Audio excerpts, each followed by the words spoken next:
ഇപ്പൊ എന്താ പറഞ്ഞത്? അള്ളാഹു മാത്രം അഭൗതികവും ആലം ഭൗതികമാണ് എന്നാണല്ലോ പറഞ്ഞത്. എന്നാൽ നിങ്ങൾ തന്നെ എഴുതി വെച്ചത് നോക്കൂ നിങ്ങൾ. അസ്സലാമു അലൈക്കും വറഹ്മത്തുള്ളാഹി വബറകാതുഹു. ബിസ്മില്ലാഹിർ റഹ്മാനിർ റഹീം.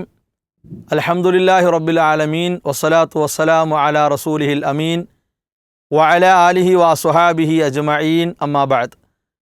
പ്രിയമുള്ള വിശ്വാസികളെ, ശ്രോതാക്കളെ, ഏതാനും ആഴ്ചകളായി വിശുദ്ധ ഇസ്ലാമിൻ്റെ അടിത്തറയായിട്ടുള്ള തൗഹീദ് വിശദീകരിക്കുന്നിടത്ത് അഹ്ലുസുന്ന വൽ ജമാഅയുടെ പണ്ഡിതന്മാർ പ്രയോഗിച്ചു വന്നിട്ടുള്ള കാര്യകാരണ ബന്ധങ്ങൾ, ഭൗതികം അഭൗതികം എന്നിങ്ങനെയുള്ള പ്രയോഗങ്ങളുമായി ബന്ധപ്പെട്ട ചർച്ചകൾ അള്ളാഹുവിൻ്റെ അപാരമായ അനുഗ്രഹത്താൽ ആ ചർച്ചകളെ പ്രാമാണികമായി മുന്നോട്ട് കൊണ്ടുപോകാൻ നമുക്ക് സാധിച്ചിട്ടുണ്ട്. പക്ഷേ പ്രമാണങ്ങൾ കൊണ്ട് എതിർക്കുക സാധ്യമല്ല. അതുകൊണ്ട് തന്നെ കബളിപ്പിക്കലിലൂടെ, വാചക കസർത്തിലൂടെ പ്രാമാണിക നിലപാടുകളെ നിഷേധിക്കാനും ചോദ്യം ചെയ്യാനുമൊക്കെ മുസ്ലിയാക്കന്മാർ രംഗത്ത് വരാറുണ്ട്. ഈ വിഷയത്തിലും അതേ രൂപത്തിലുള്ള അവസ്ഥ കാണാനിടയായി. സമൂഹത്തിൽ സമസ്ത മുസ്ലിയാക്കന്മാർ ഇതുമായി ബന്ധപ്പെട്ട് ഉന്നയിക്കുന്ന കാര്യങ്ങൾക്ക് കൃത്യമായ മറുപടികൾ നാം കൊടുത്തു വന്നു. എന്നാൽ പ്രമാണങ്ങൾ ഉൾക്കൊള്ളുക എന്നത് അവരുടെ ശീലമല്ല, അവർക്കൊരിക്കലും അത് വശമുള്ള കാര്യമല്ല. അതുകൊണ്ട് തന്നെ ദുർന്യായങ്ങളുമായി വീണ്ടും രംഗപ്രവേശനം ചെയ്യുക എന്നത് സ്വാഭാവികമായ ഒരു കാര്യമാണ്, അതവരുടെ ഒരു പ്രകൃതമാണ്. ഈ വിഷയത്തിൽ ഇടപെട്ട് സോഷ്യൽ മീഡിയയിലൂടെ പ്രതികരിച്ചിരുന്ന മുസ്ലിയാർ വീണ് കിട്ടിയ ഒരു കച്ചിത്തുരുമ്പ് അത് എടുത്തുകാട്ടി പ്രത്യക്ഷപ്പെട്ടതായി കാണാനിടയായി.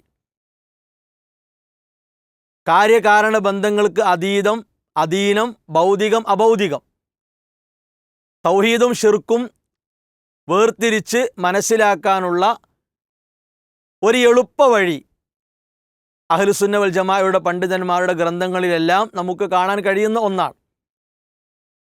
ഇത് കൃത്യമായി നമ്മൾ വിശദീകരിച്ചു കൊടുത്തപ്പോൾ ഏതെങ്കിലും രൂപത്തിൽ അതിനെ പ്രതിരോധിക്കണം എന്ന ചിന്തയിലാണ്, മാനസികാവസ്ഥയിലാണ് മുസ്ലിയാർ ഉള്ളത്.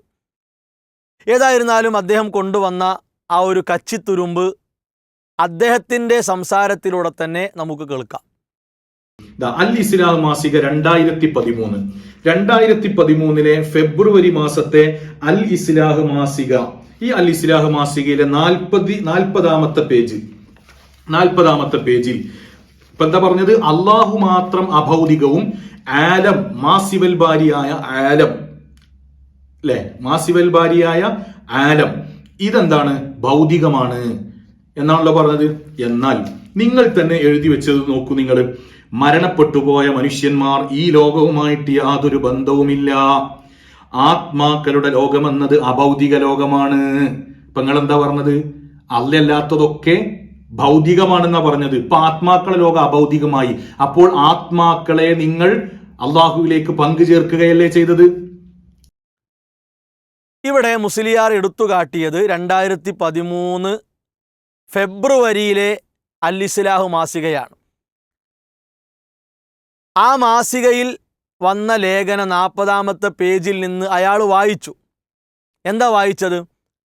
മരണപ്പെട്ടു പോയ മഹാന്മാർ ഈ ലോകവുമായി യാതൊരു ബന്ധവുമില്ല.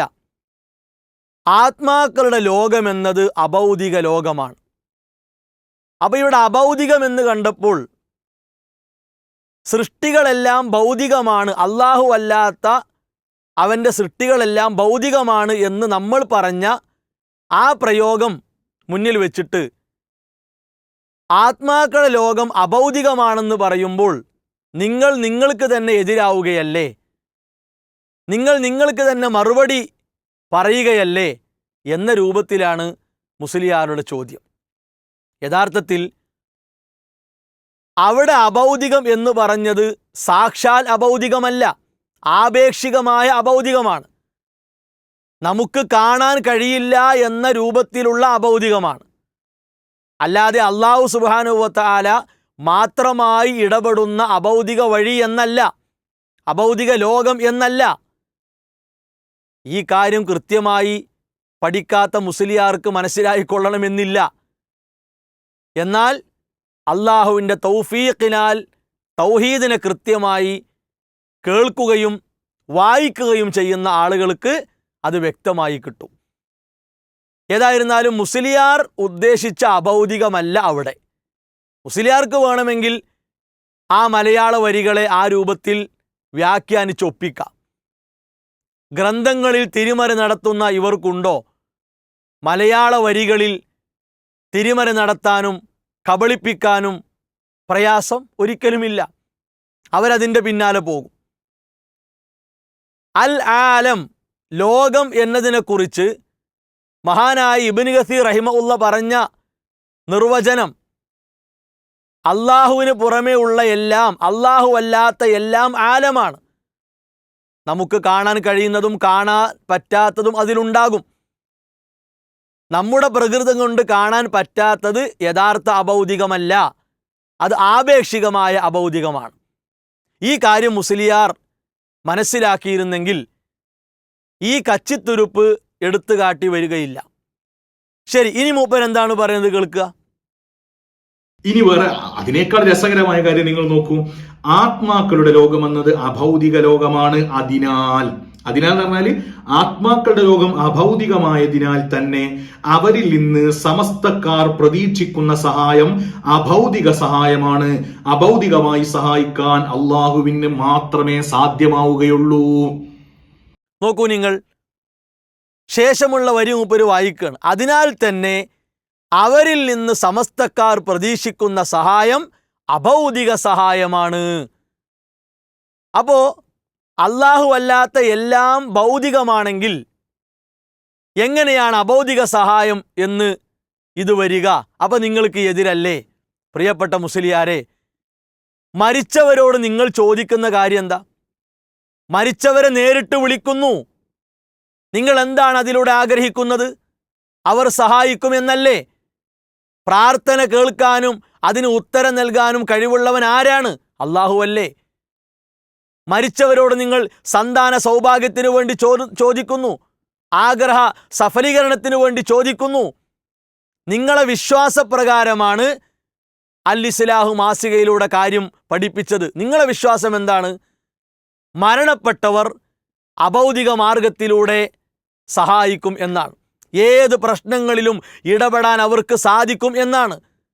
നിങ്ങൾ അള്ളാഹുവിന് തുല്യരെയും സമന്മാരെയും ഉണ്ടാക്കിയിട്ടാണ് പോകുന്നത്, അള്ളാഹുവിൽ പങ്കു ചേർത്തുകൊണ്ടാണ് പോകുന്നത്. അതുകൊണ്ടാണ് CM അടവൂരിനെ കുറിച്ച് നിങ്ങൾ പറഞ്ഞത് അല്ല കാണും പോലെ കാണും, അല്ല കേൾക്കും പോലെ കേൾക്കും എന്നൊക്കെ നിങ്ങൾ എഴുതി വച്ചില്ലേ? അതേപോലെ തന്നെ മുദബ്ബിറുൽ ആലം CM അടവൂരിനെ കുറിച്ച് നിങ്ങൾ പറഞ്ഞില്ലേ? മക്കളെ തരുന്നു CM അടവൂര്, മഴ തരുന്നു CM അടവൂര്, മരിച്ചവരെ ജീവിപ്പിക്കുന്നു CM അടവൂര്.